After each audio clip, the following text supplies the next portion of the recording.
Hello. Brings out the devil in me being in Australia. Is he going to be doing most of it? He's going to be doing all the talking. He'll be doing all the talking. Usually when there's a tour, an album is released at around about the same time. It's a couple of weeks after you leave, actually, your next album comes out. And unfortunately, it's an album I know very little about, and I'm sort of hoping you're going to be able to tell us... It's an album I know very little about. Really? No, it's called We Are the Sex Police. It's called Goodbye Cruel World, and it comes out in about 3 weeks' time, I think.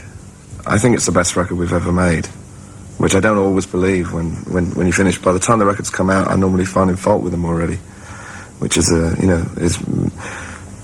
think it's important to be self-critical, but it's nice to be able to have got one out quick enough that I'm still sort of enthusiastic about it. I haven't found the cracks in it yet. Yeah. There will be them there, and people will find them for themselves, but that's, I don't want to be like my friend Jerry Danhausen, stay in the studio forever and a day remixing your album until you don't know whether it's good or bad anymore. Actually, George Lucas, the film producer, made a quote a few years ago, which I thought was a bit stunning. He said, I'm happy if a movie comes out when it's finished and it's around about 25% of what I expected it to be, which I thought was a pretty low percentage. Well, yeah, I think that's pretty accurate. I think that this album isn't anything like the album that I set out to make originally, but I'm quite happy the way it developed, and it should be a thing that's alive. God, it's alive. I think that's important, that it have a life of its own and it can change. Right. Well, speaking of change, you sort of are renowned for having explored different territories with virtually every album you've put out. Probably the last one, Punch the Clock, brought it back to the base that a lot of your fans are aware of with your music. Does this one take it back out again a little bit, like Imperial Bedroom, for example? No, this one is more of a group record, if anything. There's no horn sections and girl singers. We've got a couple of guest vocalists on it, but I don't really think they're that apparent. We've got Green from Scritti Politti sings on what I think will be the next single, a song called I Want to Be Loved. That's definitely the single. He does the main vocal, or...? No, I do the main vocal. I was going to say. And he's... well, this is Green, actually. I brought him along. He looks different in the video. He does, yes. Makeup, it's amazing. Makeup, they can do wonders, actually. This is Daryl Hall. He sings on the other track. No, he does, really. He's singing on our record. We have a saxophonist, Gary Barnacle, who was in Leisure Process and in Visage, because I really admire Steve Strange, so I naturally got the bet. No, he's really good, Gary. So he plays saxophone, but he's like a featured saxophone rather than a horn section sort of sound. Other than that, apart from those tracks, it's a more sparse kind of record, instrumentally, and I think much stronger songs than Punch the Clock. Punch the Clock, we had made good records out of songs which were okay. I wasn't so much trying to write songs for it, apart from the obvious exceptions. It was more of a record. This is a songs record. Right. Do you understand the distinction? Yeah, I understand what you mean. Well, and that actually touches on something I wanted to ask you about with The Imposter. When you're involved in a project, does whether or not it becomes a huge hit really have all that much bearing with you? Or? No, I put the records out as The Imposter for the same reason that I became Elvis Costello, to jar people. Yes. Now people have kind of accepted that to some degree, calling myself something else when it's obviously me. Yeah. Just makes them think again, and that's the whole point of those particular songs. Are the kind of songs I wanted people to think again about. So it was important to make them give them a separate identity, because it's not an Attractions record, because it's only Steve on both of them, and Jim Patterson plays on Peace and All Time, plays the trombone. Right. Well, in talking about commercial success, that's something that you've only just experienced in the United States with I Write the Book, really. As far as the single's concerned, but it wasn't really a big hit record. Yeah. It was only like 34 or something. But it's still got there. Have you thought of what it is about that song that made it? I think it's a fluke, I think until it happens again, I won't believe it's real. I think like the Human League had a #1 record, but look at their career in America. Didn't do anything. It didn't even make that album much of a hit. Punch the Clock as the second biggest selling album that we've had, considering, well, I suppose the first album was a gold record, but only because of the length of time it's been out, and the fact that it had Alison on it, and all those Linda Ronstadt fans went out and bought that album.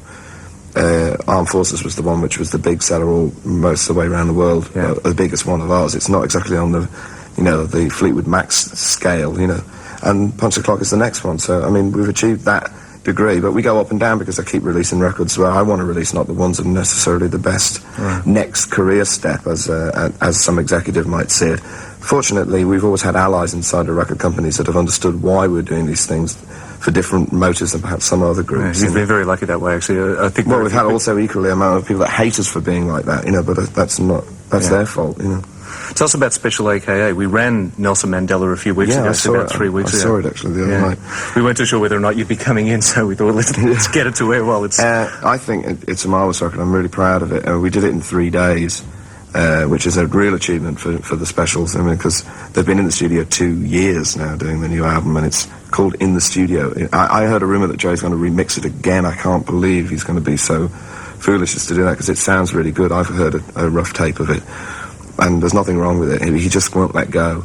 And I was drafted in to try and get a single done quickly so that they could release the album. And they needed one more track to complete the album. But they wanted the single before they released it. Yeah, because they'd already had 2 of the tracks that are on the album had already been singles, War Crimes and Racist Friend, which had received fairly sort of stony kind of responses from the commercial angle, because they were quite touchy subject matter. And the record before that, The Boiler, which dealt with rape, was a very heavy record as well. Have you ever Nelson Mandela, of course, is not exactly an empty-headed subject matter, but it's because the tune is aimed at the feet as much as the words are to the heart. It goes over in a different way. Have you ever had anybody tap you on the shoulder somewhere and say, hey, why do you deal with that subject? Keep away from it, or anything? Have you ever had any negative comment on something that's as obviously as political? I did an interview just before I came away with a woman called Annie Nightingale. They have this program called In Conversation, where they turn all the lights down and give you black coffee and smoke a lot of cigarettes, and you're locked in a room with Annie Nightingale and Kim Wilde, and you have this intimate conversation. And the record Mandela just come out, and she said that she'd got some quite nasty mail from those kind of brave people that always sign their name, saying that she shouldn't be supporting these kind of causes.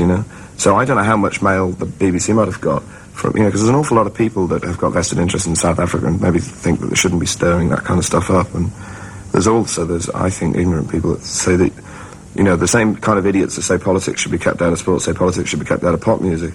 If it's from the heart, I mean, I don't agree with preaching and writing, just speeches in songs. I always write from the heart, and therefore I think Jerry wrote that song from the heart. And I wanted to do it because I like Jerry and I like the group, and it was good to work with them again after 5 or 6 years.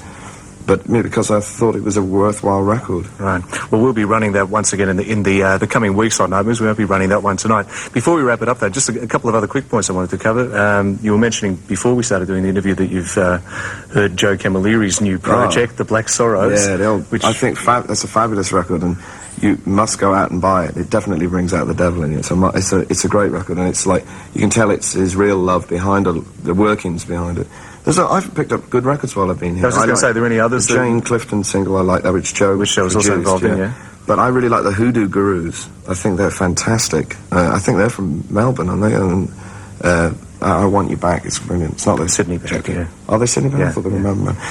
And I went to see the Eurogliders as well, who were really. I really enjoyed. I mean, their record, I think, if I'd heard it, it wouldn't have been really up my street, because it's very modern sounding, very consciously modern sounding. But they really bring it to life live, and if you see them around, you should go see them, because they play with a lot of, they've got a lot of soul. Great singer, terrific singer. Yeah. And that Heaven single I love is like, I play that all the time. It is good, isn't it? Haunting song. Yeah. So it's great to come and actually be able to honestly say, because a lot of the exported Australian music, I'm afraid, doesn't make it for me. The stuff which is internet, from the people that brought you AC/DC and the Little River Band. A lot of people go, oh, no more Australian bands for me, and they don't know what they're missing a lot of the time, because the good stuff is lurking there, like it was. Well, I still think it is with Mental as Anything as well. They still, their last record. Well, hopefully Creatures of Pleasure, was that last Creatures record? of Leisure. Leisure, yeah. I really like that. Well, record. hopefully you'll take on some sort of ambassadorial role. Well, I don't like season. to. I get cast in that all the time, and then I get a load of grief off people that don't agree with me. And they say that you shouldn't listen to me. Yes, listen to them. No, don't. And I resent that. I just say things because people ask you, and I give an honest opinion because I listen to a lot of music, and then somebody comes along and gives you a load of grief. Oh, look, let them all talk. Yeah. I think that's a cue. Thank you both for coming in tonight, and have a very pleasant stay for the rest of your stay in Australia. Okay. Thanks, Elvis. Bye-bye. Bye.